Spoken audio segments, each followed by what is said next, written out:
പൊറോട്ട എടുത്തിട്ടുണ്ട്. ഇത് ഞാനിവിടെ കുറച്ച് ചെറിയ പീസായിട്ട് ഇങ്ങനെ കട്ട് ചെയ്തെടുത്തേക്കാണ്. പിന്നെ ടൊമാറ്റോ കെച്ചപ്പ് വേണം, ചില്ലി പേസ്റ്റ് വേണം. ഇത് രണ്ടും ടേസ്റ്റിനനുസരിച്ചിട്ട് കുറച്ച് ചേർക്കാം. പിന്നെ മല്ലിയില വേണം. മല്ലിയില ഞാനിവിടെ ചോപ്പ് ചെയ്തെടുത്തിട്ടുണ്ട്. പിന്നെ ഗരം മസാല. ഗരം മസാല വളരെ കുറച്ച് മതി, ഒരു 2-3 നുള്ള് മാത്രം മതി.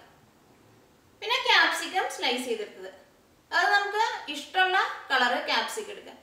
ഞാനിവിടെ റെഡും എടുത്തിട്ടുണ്ട്, ഗ്രീനും എടുത്തിട്ടുണ്ട്.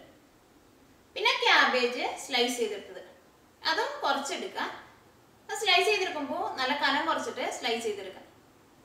പിന്നെ ഒരു മീഡിയം സവോള സ്ലൈസ് ചെയ്തെടുത്തത്, പിന്നെ കറിവേപ്പില. പിന്നെ ഞാനിവിടെ വെള്ളക്കടല വേവിച്ചെടുത്തിട്ടുണ്ട്, അതൊരു 2 പിടി ഇടുക. പിന്നെ 2 മുട്ട വേണം. പിന്നെ പച്ചമുളകും ഉണക്കമുളകും എടുത്തിട്ടുണ്ട്, അത് രണ്ടും ഞാനിവിടെ 2 വെച്ചാണ് എടുത്തേക്കുന്നത്. ഇതിലേക്ക് നമ്മൾ എരിവിന് വേണ്ടിയിട്ട് ചില്ലി പേസ്റ്റ് ചേർക്കുന്നുണ്ട്. അപ്പോൾ ഇത് രണ്ടും വളരെ കുറച്ചെടുത്താൽ മതി. അപ്പോൾ നമുക്ക് നോക്കാം എങ്ങനെ ഉണ്ടാക്കാമെന്ന്. ഈ ചില്ലി പൊറോട്ട ഉണ്ടാക്കാൻ വേണ്ടിയിട്ട് ഒരു കട്ടിയുള്ള പാൻ വെച്ചിട്ട് ചൂടാക്കുക. നമുക്ക് ഏറ്റവും ആദ്യം മുട്ട ഒന്ന് കൊത്തി പൊരിച്ചെടുക്കുക.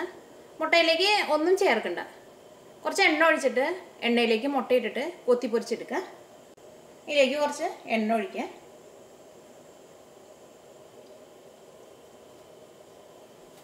മുട്ട ചേർക്കുക.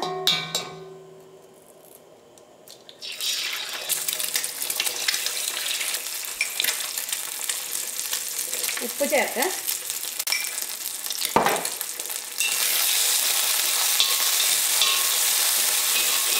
മുട്ട എടുത്ത് മാറ്റാം. ഈ പാനിലേക്ക് കുറച്ച് ഓയിൽ ഒഴിക്കാം.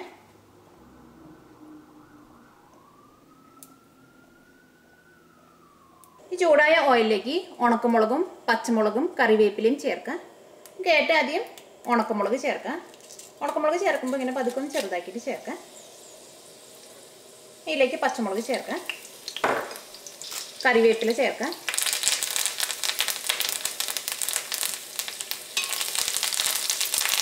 അപ്പോൾ പച്ചമുളകും ഈ കറിവേപ്പിലേക്ക് ഒന്ന് മൊരിഞ്ഞിട്ടുണ്ട്. ഇതിലേക്ക് സവോള ചേർക്കാം. ഈ സവോള നന്നായിട്ടൊന്ന് ചൂടായി കഴിഞ്ഞ് കഴിയുമ്പോൾ ഇതിലേക്ക് ക്യാബേജും ക്യാപ്സിക്കവും ചേർക്കാം. ഇത് നന്നായിട്ട് കൂട്ടി വയ്ക്കാം. അപ്പോൾ സവോള നന്നായിട്ട് ചൂടായിട്ടുണ്ട്. ഇതിലേക്ക് ക്യാബേജ് ചേർക്കാം, ക്യാപ്സിക്കം ചേർക്കാം.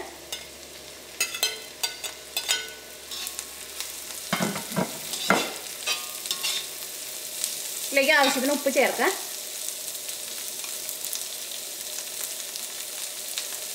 ഇത് തുറന്ന് വെച്ചിട്ട് തന്നെ ഇത് നല്ല ഹൈ ഫ്ലെയിമിൽ ഇട്ടിട്ട് ഈ ക്യാബേജും ക്യാപ്സിക്കും ഒന്ന് ടോസ്റ്റ് ചെയ്തെടുക്കണം.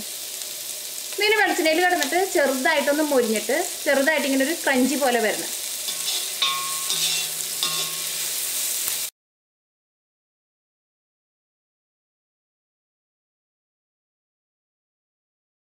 ഇത് നന്നായിട്ട് ടോസ്റ്റ് ആയിട്ടുണ്ട്. ഇതിലേക്ക് നമ്മൾ വേവിച്ച് വെച്ചേക്കണ വെള്ളക്കടല ചേർക്കാം.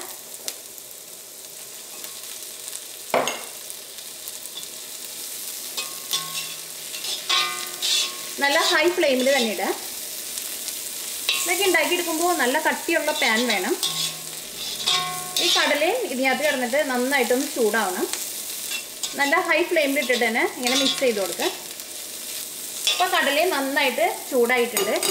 ഇതിലേക്ക് ടൊമാറ്റോ കെച്ചപ്പും ചില്ലി പേസ്റ്റും ചേർക്കാം. ഇതിലേക്ക് നമുക്കൊരു 2 ടേബിൾ സ്പൂൺ ചില്ലി പേസ്റ്റ് ചേർക്കാം.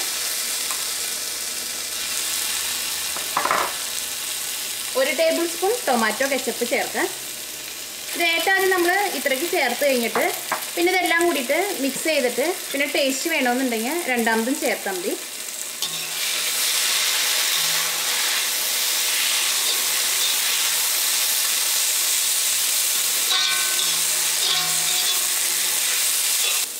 ഇപ്പോൾ ടൊമാറ്റോ കെച്ചപ്പും ആ ചില്ലി പേസ്റ്റൊക്കെ ഇതിനകത്ത് നന്നായിട്ട് ചൂടായിട്ടുണ്ട്. ഇതിലേക്ക് നമ്മൾ കട്ട് ചെയ്ത് വെച്ചേക്കണ പൊറോട്ട ചേർക്കാം.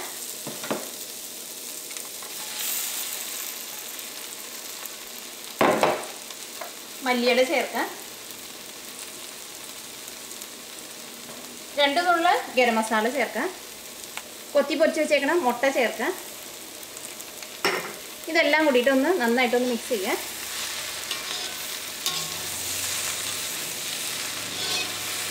ഇത് നമ്മൾ ഉണ്ടാക്കുന്ന സമയത്ത് ഒരു സമയത്തും തീ കുറച്ച് വെക്കേണ്ട ആവശ്യമില്ല.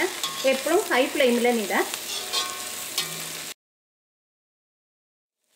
ഉപ്പ് നോക്കിയിട്ട് ഉപ്പ് വേണമെന്നുണ്ടെങ്കിൽ ചേർക്കാം. ഇപ്പോൾ പൊറോട്ടയ്ക്ക് നന്നായിട്ട് ചൂടായിട്ട് പൊറോട്ടയുടെ ഉള്ളിലേക്ക് ഈ മസാലകളൊക്കെ നന്നായിട്ടൊന്ന് പിടിച്ചിട്ടുണ്ട്. ഇനി നമുക്ക് തീ ഓഫ് ചെയ്യാം. ഇപ്പോൾ ചില്ലി പൊറോട്ട റെഡി ആയിട്ടുണ്ട്. ഇത് കഴിക്കുമ്പോൾ നല്ല ചൂടോടുകൂടി കഴിക്കാം.